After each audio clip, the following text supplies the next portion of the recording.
once again. Hi guys, good evening, welcome to back my channel. आज आप सभी को मैं बात करने वाला हूं जो टॉपिक वो हमारा एग्रीकल्चर डिपार्टमेंट से रिलेटेड है और एग्रीकल्चर डिपार्टमेंट का वो हमारा मेन टॉपिक्स है। और टॉपिक्स जानने से पहले हम लोग आज डिस्कस करेंगे फर्स्ट हाफ वाला कि हमारा ये एग्रीकल्चर डिपार्टमेंट होता क्या है, एग्रीकल्चर किसे कहते हैं, why use for this our daily work in agriculture, या फिर व्हाट इज एग्रीकल्चर, एग्रीकल्चर को कौन कौन से मेन वर्डों से मिलकर बना है, एग्रीकल्चर का रोल क्या है, स्कोप क्या है। तो आप सभी जो भी हमारे इस चैनल पे नए हैं वो सभी बेल आइकन दबाकर चैनल को सब्सक्राइब करें जिससे कि आने वाला वीडियो का नोटिफिकेशन आपके मोबाइल तक पहुंच सके। जी, मैं सूरज उपाध्याय आप सभी को इस टॉपिक की तरफ ले चलता हूँ। जैसा कि आप सभी जानते हैं कि अगर मैं बात कर लूं आज, ये हमारा इंट्रोडक्शन ऑफ एग्रोनॉमी। एग्रोनॉमी का मतलब होता है कि सस्य विज्ञान का परिचय। ठीक है, तो यहाँ पे दिया हुआ है कि एग्रीकल्चर मीन्स कृषि विज्ञान। कृषि विज्ञान आप सभी लोग जानते हैं कि व्हाट इज अ बॉटनी। जैसा कि जो हमारे जूलॉजी, बॉटनी, केमिस्ट्री के स्टूडेंट हैं जो बीएससी कर रहे हैं, बेसिकली जो 10th या 12th या 11th में पढ़े हुए हैं वो अच्छी तरीके से जानते हैं कि जो हमारा मेन बेसिकली साइंस होता है उसको हम मेन 3 टाइप्स में डिवाइड करते हैं। First of all physics, chemistry and bio. और जो बायो होता है, बायो को हम बेसिकली जो है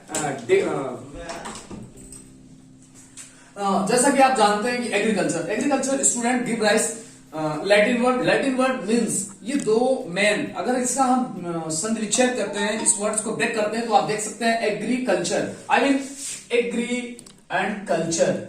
एग्री मीन्स सॉइल आप अच्छी तरीके से जानते हैं, जो मिट्टी होती है उसे हम लोग बोल सकते हैं सॉइल। और जो कल्चर होता है उसका मतलब होता है कल्टीवेशन। इसका मतलब ये होता है कि खेतों की जब गुड़ाई या फिर जब उसको हम लोग जुताई करते हैं ट्रैक्टर के माध्यम से, या फिर जो भी उसमें फसलें होती हैं उन सभी का जो टोटली स्टडी किया जाता है उसे हम लोग क्या बोल सकते हैं, एग्रीकल्चर। ओके, यहाँ पे इस चीज को भूलिएगा मत कि agri means soil and culture means cultivation. Clear? चलिए हम आगे बढ़ते हैं कि आज आपको यहाँ पे बता देते हैं कि इसका डिफिनेशन क्या होता है। आई मीन एग्रोनॉमी की परिभाषा, सस्य विज्ञान की डिफिनेशन क्या होती है, सस्य विज्ञान की परिभाषा क्या होती है, इसको हम डिफाइन कैसे करते हैं। तो आप अच्छी तरीके से यहाँ जानिएगा। इस वर्ड को लैटिन में, आई मीन ये लैटिन शब्द से लिया गया है, लेकिन यहाँ पे ये जो डिफिनेशन इसकी बताई है एग्रोनॉमी की, ये ग्रीक वर्ड से लिया गया है। ये इसमें बेसिकली थोड़ा सा डिफरेंस है, लेकिन आपको जो यहाँ पे बच्चे हैं वो सभी बहुत समझदार है। चलिए, एग्रोनॉमी इस वर्ड टू यहाँ पे बताया गया है क्योंकि ये ग्रीक वर्ड से लिया गया है। इसको हम लोग क्या करेंगे, तोड़ देंगे, एग्रोस एंड नॉमी। तो ये agro is equal to agros, जिसका मतलब होता है फील्ड से रिलेटेड। फील्ड का मतलब होता है कि वो ओनली फॉर खेत के बारे में बात किया जाएगा, not field work, not any field. Clear? तो ये किसके फील्ड में, खेत के, आई मीन खेत से रिलेटेड, यानी यहाँ पे कल्टीवेशन से रिलेटेड यहाँ पे बात किया जाएगा। और जो ये नोम्स है, यहाँ पे जो नोम्स लिखा है, क्योंकि एग्रोनोमी है तो agros is equal to field और nomos is equal to manage, I mean खेत का प्रबंधन करना, खेत का प्रबंध करना जिसमें किया जाता है। टोटल उसको हम एक वर्ड में बोल सकते हैं एग्रीकल्चर, आई मीन एग्रोनॉम। क्लियर हुआ? यहाँ पे कोई दिक्कत नहीं है। आगे एक बार फिर से रिपीट कर लेते हैं कि डिफिनेशन ऑफ एग्रोनॉमी। यहाँ पे एक ग्रीक वर्ड से लिया गया है agronomy. Agro is equal to agros, क्योंकि ये ग्रीक वर्ड से लिया गया है, और nomos is equal to manage. Clear? आगे हम बढ़ते हैं और इसका मीन्स मैं आपको बताना चाहता हूँ। और यहाँ पे जो ये सॉइल कल्टीवेशन था इसको मैं यहाँ पे बताना चाहता हूँ। थोड़ा सा इधर हम आएंगे इस तरफ, जहां पे इस एग्रीकल्चर का यहाँ पे मतलब बताए हुए थे हम। जी हाँ, सॉइल कल्टीवेशन ये होता है, एग्री का मीन्स होता है सॉइल और कल्चर का मीन्स होता है कल्टीवेशन। इसे आप पहले से ही जानते हो, मैं आपको पहले बता चुका हूँ। इसका मीन्स एग्जैक्ट यहाँ पे मीनिंग क्या आती है निकल के, इसका मीन्स होता है कि cultivation of soil is called agriculture. Cultivation of soil, जिसके बारे में मैंने आपको बताया कि खेतों में जुताई करना, उसकी गुड़ाई करना। ठीक है, ये चीजें यहाँ पे क्लियर हो गई हैं। आपको पता होना चाहिए in this type science also known as agriculture. किस टाइप का साइंस भाई, कौन सा टाइप, एग्रीकल्चर डिपार्टमेंट का, जिसमें कि ओनली फॉर एग्रोनॉमी का स्ट्रक्चर, एग्रोनॉमी कहते किसे हैं, एग्रीकल्चर क्या है, उसकी मेन डेफिनेशन क्या है, उन सभी के बारे में डिटेल्स एक्सप्लेनेशन यहाँ पे किया गया है। चलिए हम आगे बढ़ते हैं और मैं आज आपको यहाँ पे बताना चाहता हूँ ये इसका मीन्स क्या होता है, क्योंकि अलग अलग टाइप्स के डिफरेंट टाइप के जो भी हमारे साइंटिस्ट हैं उनके अकॉर्डिंग यहाँ पे उसकी डेफिनेशन दिया गया है, उसको बताया गया, एक्सप्लेन किया गया है। चलिए, study of the management of land. Land means आपको मैंने यहां बताया कि ये फील्ड आई मीन खेत। स्टडी ऑफ द मैनेजमेंट, इस चीज को आप यहां पे ध्यान दीजिएगा, पॉइंट को अंडरलाइन करिएगा और इसको आप यहां पे मेनली आई मीन मुख्यतः मुख्य रूप से इसको आपको बोलना है, उसे समझना भी है, क्योंकि जो मैनेजमेंट किया जाएगा वो किसमें होगा भाई, वो लैंड आई मीन फील्ड की बात कर रहा है। यहाँ पे फील्ड मीन्स खेत की बात कर रहा है। साइंटिफिक एंड साइंटिफिक प्रोडक्शन, ध्यान दीजिएगा, वैज्ञानिक उत्पादन, साइंटिफिक प्रोडक्शन वैज्ञानिक उत्पादन, इसको कहते हैं आप क्रॉप, ध्यान दीजिएगा, यानी फसल को उगाने का जो एक वैज्ञानिक तरीका होता है, वैज्ञानिक उत्पादन होता है, उस टाइप्स को हम लोग यहाँ पे क्या कह सकते हैं भाई, एग्रोनॉमी कह सकते हैं। क्या कह सकते हैं, एग्रोनॉमी। उस चीज को आप यहाँ पे कतई भूलिएगा मत, मैं आप लोगों से रिक्वेस्ट कर रहा हूं इस प्रोसेस को, इस डेफिनेशन को आप अपने माइंड में इतना सेटअप कर लीजिए, क्योंकि एग्जाम में हो सकता है, हो नहीं सकता है, ये बेसिकली अधिकतर जितने भी बॉटनिस्ट होते हैं, जो भी बॉटनी का सैंपल पेपर आता है या फिर कोई भी एग्जाम अगर आप देने जा रहे हैं, वहां पे सबसे पहले अगर एग्रीकल्चर डिपार्टमेंट के आप हैं तो आपसे सबसे पहले फर्स्टली क्वेश्चन यही पुटअप होता है कि ये बताइए आप कि हाउ आइडेंटिफाई एग्रीकल्चर या why needs our daily work, है ना, एग्रीकल्चर या एग्रोनॉमी। तो आप बता सकते हैं, क्योंकि आपको पता है without botany I mean without खेती के, बिना खेती के, बिना प्लांट्स के हम लोग जिंदा नहीं है। सिंपल सी बात है, क्योंकि हम लोग हर्बीवोरस और कार्निवोरस, ओमनिवोरस की कैटेगरी में आते हैं। एनिमल्स जो होते हैं, क्योंकि उनका जो खान पान होता है, जो वो न्यूट्रिएशन होता है, डाइजेशन का जो टॉपिक्स होता है, टाइप्स होते हैं, वो अलग अलग 3 टाइप्स में मेनली डिवाइड होते हैं। खैर मुझे अंदर व्यू पे ज्यादा डिटेल्स में एक्सप्लेनेशन करने की रिक्वायरमेंट नहीं है। आइए हम अपने टॉपिक्स की बात कर लेते हैं। अगर हम एंदर व्यू और एंदर वर्ड में बात करें, डिफरेंट टाइप का हम यहाँ पे डेफिनेशन की बात करें, तो क्या हो सकता है कि agronomy is the branch of agriculture. ध्यान दीजिएगा, agronomy is the branch of agriculture, यानी जो एग्रोनॉमी होता है, जिसको बोल सकते हैं यहाँ पे सस्य विज्ञान। ध्यान दीजिएगा, उसे हम बोल सकते हैं सस्य विज्ञान। सस्य विज्ञान एक क्या है भाई, ब्रांच है, शाखा, क्या, agriculture that treats the principle, ध्यान दीजिएगा, that treats the principle and practice of crop production. जो चर्चा यहाँ पे मैंने किया था कि scientific production of crop is also known as, also called as agronomy. एकदम सेम टू सेम वही डेफिनेशन यहाँ पे दोबारा दोहराई जा रही है, रिपीट की जा रही है, लेकिन उसमें थोड़ा सा उसका जो साइंटिफिक व्यू है, जो डेफिनेशन का तरीका है, वो थोड़ा सा डिफर हो चुका है। आप देखिए यहाँ पे बताया गया कि agronomy is the branch of agriculture that treats the principle and practice of crop production and production and field management total management की बात किया गया है, जो यहाँ पे मैनेजमेंट की बात बताया गया था, फील्ड टू मैनेज। ध्यान दीजिएगा, ये जो यहाँ पे फील्ड टू मैनेज की बात किया गया है, वही डेफिनेशन में यहाँ पर उसको क्या कर रहा है, वो प्रूव कर रहा है कि जी एकदम सही है। आइए अब हम इस डेफिनेशन को अपने आप से I mean according to science बता रहे थे, आपके टॉपिक्स के अकॉर्डिंग क्या था, लेकिन अंदर व्यू में अगर मैं बात करें, अगर हम सभी बात करें या हम बात करते हैं, मैं व्यक्तिगत बात करता हूं, तो ये अकॉर्डिंग एक हमारे साइंटिस्ट हैं, अकॉर्डिंग टू CR बॉल। क्या है वो, हमारे साइंटिस्ट हैं एग्रोनॉमी के आई मीन एग्रीकल्चर डिपार्टमेंट के डॉक्टर CR बॉल। उनके अकॉर्डिंग अगर मैं यहाँ पे बात कर लेता हूं, तो वो ये डिफिनेशन को अलग तरीके से डिफाइन किए हैं। यहाँ पे वो लिखा गया है, आप देख सकते हैं कि agronomy is an art and science of field crop culture. ध्यान दीजिएगा, इन्होंने बताया है कि यह जो एग्रोनॉमी है, जो ये सस्य विज्ञान है, ये फसल उगाने की एक कला। ध्यान दीजिएगा, ये फसल उगाने की एक कला व एक वैज्ञानिक तरीका या फिर विज्ञान है। बात समझ रहे हैं? जो हमारे डॉक्टर हैं, डॉक्टर CR बॉल, उन्होंने ये बताया है, क्योंकि ये साइंटिस्ट हैं, एक ये agronomy I mean agriculture department के साइंटिस्ट हैं, उन्होंने बताया कि जो ये हमारी एग्रोनॉमी होती है, एग्रोनॉमी इज एन आर्ट। ध्यान दीजिएगा, ये बहुत ही मोस्ट इंपॉर्टेंट यहाँ पे लेक्चर चल रहा है। Art and science of field crop culture. I mean ये जो हमारा एग्रोनॉमी होता है वो फसल उगाने की एक कला है और एक वैज्ञानिक तरीका या फिर विज्ञान है। तो इस चीज को आप यहाँ पे भूलिएगा मत। नेक्स्ट हम पॉइंट की बात कर लेते हैं, नेक्स्ट डेफिनेशन की बात कर लेते हैं कि जो हमारा नेक्स्ट डेफिनेशन है वो एंदर व्यू में एंदर टिक से कैसे बताया गया है। देखिए नेक्स्ट है, agronomy is a science in which we study. मतलब इसमें हम लोग कैसा स्टडी करते हैं, क्या स्टडी करते हैं, ऑल द एक्टिविटीज, मतलब सभी प्रकार की जो उसकी क्रियाएं होती हैं। ध्यान दीजिए यहाँ पे लिखा हुआ है कि all the activities of the farmer.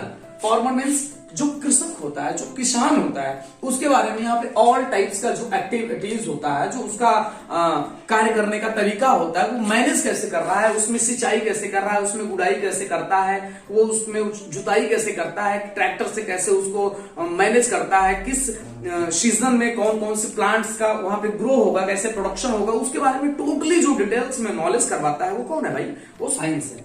I mean science का फार्मर आई मीन जिसको किसान बोलते हैं, कृषक। तो यहां पे बताया गया फ्रॉम द प्रिपरेशन का मतलब किस सीजन में कौन सा प्लांट हमारा होगा, कौन सा हमारा खेती होगी, इसके बारे में कौन बताता है, फार्मर ही बताएगा। Of land up to the disposal of the crop.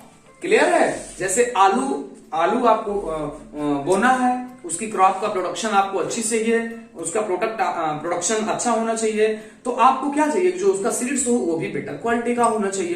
तो इन सभी के बारे में यहाँ पे डिस्कस कर रहे हैं। आइए हम इसके बारे में नेक्स्ट रिव्यू बात करते हैं। आप इसको देखिए, तो वो Oryza sativa I mean rice की खेती कर रहा है, पैडी क्रॉप कर रहा है, उसका ग्रो कर रहा है, तो उसमें कैसे सिंचाई होगी, कैसे उसमें गुड़ाई होगी, क्या क्या उसमें लगेगा, कौन सी उसमें खाद लगेगी, क्या उर्वरक उसमें लगेगा, उन सभी के बारे में जो मैनेजमेंट होता है उन सभी का डिटेल्स एक्सप्लेनेशन इसमें किया गया है। Next, agronomy as an art. जो हमारे साइंटिस्ट थे डॉक्टर C.R. बॉल, उन्होंने बताया था कि जो हमारा एग्रोनॉमी होता है उसे हम एक कला कह सकते हैं। तो उस कला को यहाँ पे एक्सप्लेनेशन करते हुए, एक्सप्लेन करते हुए डिटेल्स में थोड़ा सा बेसिकली आपको बताया गया है। फॉर एग्जाम्पल आप देख सकते हैं, ये फिजिकल अपने मतलब भौतिकी आई मीन भौतिक दृष्टिकोण से नहीं, अर्थात मानसिक दृष्टिकोण से जो उसका स्किल्स होता है, उसकी दक्षता होती है, उसके बारे में यहाँ पे एक process of thoughts I mean चिंतन विज्ञान का जो है स्टडी करने के लिए, क्योंकि मेंटली यहाँ पे बताया गया है, ध्यान दीजिएगा कि भौतिकी दृष्टिकोण से नहीं, ये ध्यान से देखिएगा, से नहीं बल्कि मानसिक दृष्टिकोण से स्कल का प्रोसेस ऑफ थॉट्स बहुत जरूरी होता है, होता है इसमें, ऐसे यहाँ पे हम मान सकते हैं। चलिए इन सभी को हम लोग एक्सप्लेनेशन किए, इसके बारे में बात किए, लेकिन अब थोड़ा सा जो हमारा बेसिकली बहुत इंपॉर्टेंट पॉइंट है, कोई भी चीज करने से पहले, जैसे कि हम लोग कोई भी सब्जेक्ट स्टडी करते हैं, ज्योलॉजी पढ़ते हैं, बॉटनी पढ़ते हैं, केमिस्ट्री पढ़ते हैं, फिजिक्स पढ़ते हैं, मैथ्स पढ़ते हैं ना, अगर हम हिस्ट्री भी पढ़ रहे हैं, सोशियोलॉजी पढ़ रहे हैं, सिविक्स पढ़ रहे हैं, पॉलिटी पढ़ रहे हैं, जो भी पढ़ रहे हैं, मेरे कहने का मतलब एक्सेट्रा कोई भी सब्जेक्ट हो, तो उसका एक मेन स्पेसिफिक हम लोगों को कैरेक्टर पता होता है, कि स्कोप पता होता है कि हमको आगे चल के इसका स्कोप क्या है, इसका क्षेत्र क्या है, इसमें हमें क्या क्या फायदा मिलेगा, कौन सा जॉब मिलेगा। सेम एज यहाँ पे मैं बात कर रहा हूं उसी सारी की सारी टॉपिक्स की, सारे के सारे पॉइंट्स के, जो एक स्टेप बाय स्टेप यहाँ पे एक्सप्लेन करूंगा और उसको बताऊंगा। जैसे कि स्कोप ऑफ एग्रोनॉमी, जो सस्य हमारा विज्ञान होता है एग्रीकल्चर डिपार्टमेंट का, एग्रीकल्चर का, जिसमें मैंने आपको डेफिनेशन बताया, उसी का मैं यहाँ पे इसके क्षेत्र सस्य विज्ञान की उपलब्धियां व क्षेत्र या उसके कौन कौन से लाभ हैं, क्या क्या उसका फील्ड है, कहां से उसको क्या क्या प्रॉफिट होता है, उसका स्कोप क्या है, उन सभी के बारे में हम यहाँ पे डिटेल्स एक्सप्लेनेशन करने चल रहे हैं। तो जैसा आप यहाँ पे देखिएगा थोड़ा सा कंसंट्रेट होकर, कि फर्स्ट ऑफ ऑल यहाँ पे बताया गया है कि अन्न समस्या का अध्ययन भी बोल सकते हैं, या फिर आप उसको समाधान भी बोल सकते हैं। आपको अच्छी तरीके से पता है कि जब हमारा क्रॉप मैनेजमेंट होगा, तो क्रॉप मैनेजमेंट के बाद क्या होता है, फार्मर जो होते हैं वो अच्छी तरीके से जब कोई भी हमारा क्रॉप, कोई भी हमारा कोई भी किसी भी खेती की मैं बात कर लेता हूं, जो भी होता है वो सबका सब जब अच्छे से एकदम best better than better production होने लगता है तो अन्न की जो समस्या होती है उसका समाधान हो जाता है और उसका स्टडी भी यहाँ पे हम कर सकते हैं। नेक्स्ट, वस्त्र समस्या का अध्ययन। वस्त्र समस्या का मतलब ये होता है कि बहुत सारे ऐसे प्लांट्स होते हैं जिनसे कि कपड़े बनते हैं। सिंपल सी बात है, आप सभी लोग जानते हो जूट होता है, जूट से भी बनाया जाता है ना। हाँ, उन सबसे अलग अलग टाइप्स के क्या करते हैं, क्लॉथेस को तैयार किया जाता है। थर्ड, यहाँ पे बताया गया है कि पशुओं के लिए चारे की उपलब्धता, जैसा कि हमारे टाउन एरियाज में, विलेज एरियाज में देखा जाता है, गांव के एरियाज में कि जो भी चारा होता है, चाहे वो हमारे यहाँ जौ की हम बात कर लेते हैं या फिर गेहूं की बात कर लेते हैं या फिर गेहूं जैसे ट्रिटिका मेस्टिवम, या फिर हम धान की बात कर लेते हैं और राइजेसा टाइबा बोटेनिकल नेम है इसका, या फिर हम चरी की बात कर लेते हैं, बरसीम की बात कर लेते हैं। ये सब जो भी हमारे गांव के एरियाज में, इसको हम लोग क्या करते हैं, क्रॉप के लिए अपने जितने भी हमारे यहाँ पशु हमारे यहाँ रहते हैं, भैंस, गाय या बछड़े, बैल, उन सभी के लिए, उन सभी के खाने के लिए समुचित व्यवस्था चारे की उपलब्धता व्यवस्था आसानी से हो सकती है। यहाँ पे समझ में आया। नेक्स्ट, बेरोजगारी की समस्या का समाधान। आप अच्छी तरीके से जान रहे हो, बहुत सारे ऐसे हमारे युवा हैं आजकल जो कि वर्तमान समय में बेरोजगार होते चले जा रहे हैं। तो अगर उनके पास अच्छी समझ है, अच्छा उनका क्रॉप मैनेजमेंट है, अच्छा उनका टाइम मैनेजमेंट है according to crop management in agronomy, तो वो अच्छी तरीके से अपने आप को बेरोजगारी से छुटकारा पाने के लिए कार्य कर सकते हैं, कदम बढ़ा सकते हैं। रीजन, क्योंकि अगर वो सब्जी की खेती करेंगे तो वो सब्जी को बाजार में सेल कर सकते हैं और बेच सकते हैं और एक बहुत अच्छा वो ऑक्यूपेशन अपना कर सकते हैं, यानी एक बिजनेस कर सकते हैं, व्यवसाय सब्जी का कर सकते हैं। नेक्स्ट हमारा टॉपिक्स है, नेक्स्ट पॉइंट हमारा उद्योगों के लिए कच्चे माल की पूर्ति करना। आपको पता है जो इंडस्ट्रियल एरिया है, इंडस्ट्रियल एरिया सपोज दैट, जैसे कि आप देखते हैं कि जो हमारा पंजाब होता है, जो हमारा हरियाणा होता है, वहां पे मैक्सिमम अगर मैं देखूं या फिर बात करूं तो चावल की खेती ज्यादा होती है। अगर मैं बात कर लूं अपने उत्तर प्रदेश के फैजाबाद जिले की, सुल्तानपुर जिले की, या फिर वहां के आसपास जितने भी जिले हैं वहां पे, तो वहां पे शुगर केन जो गन्ना होता है वो काफी मात्रा में पाया जाता है। तो वहां पे जो हमारी शुगर केन चीनी मिल होती है, शुगर केन की जो इंडस्ट्री होती है, तो वहां से भी वो अच्छा माल अपने उद्योग के लिए क्या कर सकते हैं, ये आप देखिए कच्चे माल की पूर्ति कर सकते हैं कि अगर जैसे चीनी बन चुकी है उसको हम लोग मार्केट में ले जाकर, या फिर जो गुड़ बनता है उसे भी हम अच्छे दामों में अच्छी तरीके से एक इंडस्ट्रियल एरिया में भी अच्छा नाम कर सकते हैं, एक अच्छा व्यवसाय कर सकते हैं। चलिए नेक्स्ट हमारा पॉइंट है राष्ट्रीय आय में वृद्धि। सिंपल सी बात है, आप देख रहे हैं कि हर एक पॉइंट्स पे जीएसटी लगा हुआ है। कोई भी चीज आप कर रहे हैं, मान लीजिए आप जैसे कि पैडी क्रॉप करने के लिए बेरन के सीड्स को लेने के लिए जब आप मार्केट में जाते हैं तो वहां पे जो पैकेट आता है उसमें भी जीएसटी लिखा होता है, गुड सर्विस टैक्स। तो इन सभी में कहीं ना कहीं जो हमारा राष्ट्रीय नेशनल इनकम है उसमें भी डेवलपमेंट एंड ग्रोथ हो रहा है। नेक्स्ट की मैं बात करूं मृदा उर्वरता में वृद्धि। सिंपल सी बात है और सिंपल हमारा फंडा है। यहाँ पे मैं बता दूं कि कोई भी हमारा मृदा होगी, कोई भी कहीं की भी सॉइल होगी, जिस सॉइल में हम खेती करना बंद कर देंगे उसकी फर्टिलिटी जो पावर होती है वो कम हो जाएगी। सिंपल सी बात है। अगर वहां पे लगातार हम उसकी जुताई करते रहेंगे, निराई करते रहेंगे, गुड़ाई करते रहेंगे, तो जो उसमें उर्वरता की क्षमता है, उर्वरता की जो शक्ति है, वो डे बाय डे क्या होगा, वो उसमें ग्रोथ होता चला जाएगा, इंक्रीजमेंट होगी उसमें, किसकी उर्वरता में, उसके इंक्रीजमेंट और वृद्धि लगातार होगी। और आफ्टर सम डेज या कुछ दिनों के बाद उसमें बेस्ट क्वालिटी के जो भी फूड्स, पहले जो क्रॉप अच्छे से जर्मिनेट नहीं होते थे, आफ्टर सम टाइम कुछ दिनों के बाद आने वाले नेक्स्ट सीजन में बहुत अच्छा उसमें फसल उसके बेटा तो अच्छा ही होगा। समझ में आया। नेक्स्ट घरेलू आवश्यकताओं की पूर्ति होगी। सिंपल सी बात है, अगर आप धान लगाएंगे, धान लगा रहे हैं, या फिर आप गेहूं लगा रहे हैं, बो रहे हैं, गेहूं का आप जो है क्रॉप प्रोडक्शन कर रहे हैं, या आप मस्टर्ड मस्टर्ड को क्या बोल सकते हैं, ड्रेस्टा कम्प्रेस्टिस, या फिर आप मटर को मान लीजिए, क्योंकि अभी ये जो हमारे यहाँ का विंटर सीजन चल रहा है, थोड़ा सा बर्लाइजेशन चल रहा है, बसंतीकरण चल रहा है, या बसंत का मौसम भी है, तो वहां पे हम क्या बोल सकते हैं कि जो हमारा पाइसम सटाइवम होता है उससे हम लोग उसको सुखा के मटर को सुखा के बहुत अच्छी एक दाल भी बना सकते हैं। तो दाल अरहर हो सकती है, अरहर का बोटेनिकल नेम होता है कजनस कजान। तो यहाँ पे मैं उन सभी के बारे में डिटेल्स में ना बताते हुए सिर्फ अपने टॉपिक्स की बात कर लेता हूँ। नेक्स्ट है अंतरराष्ट्रीय ख्याति। ठीक है, ये इंटरनेशनल से रिलेटेड है, जैसे कि एक्सपोर्ट एंड इंपोर्ट। ठीक, नेक्स्ट, रहन सहन के स्तर पर भी वृद्धि हो सकती है। जैसे कि रहन सहन का मतलब होता है कि बिहेवियरल जो उनका स्टेटस होता है उसमें भी कहीं ना कहीं थोड़ा सा इंक्रीजमेंट होगा। नेक्स्ट, पर्यावरणीय कारक। आप सिंपल से जानते हो कि जो हमारा एनवायरमेंटल कंडीशन होता है, जो उसके फैक्टर्स होते हैं, उसमें भी थोड़ा सा ग्रोथ होगा। और कहीं ना कहीं आप अच्छी तरीके से जानते हो कि बंजर से अच्छा है कि अगर जहां पे किसी भी फील्ड में, किसी भी खेत में फसलें की जाए। तो आज का ये हमारे सम कुछ पॉइंट्स थे इंपॉर्टेंट, इसको आप एग्रोनॉमी में। तो आज हम यहीं पे इसको समाप्त करते हैं। हम नेक्स्ट टॉपिक को लेकर बहुत जल्द आप लोगों से मिलेंगे। तब तक के लिए धन्यवाद, नमस्कार।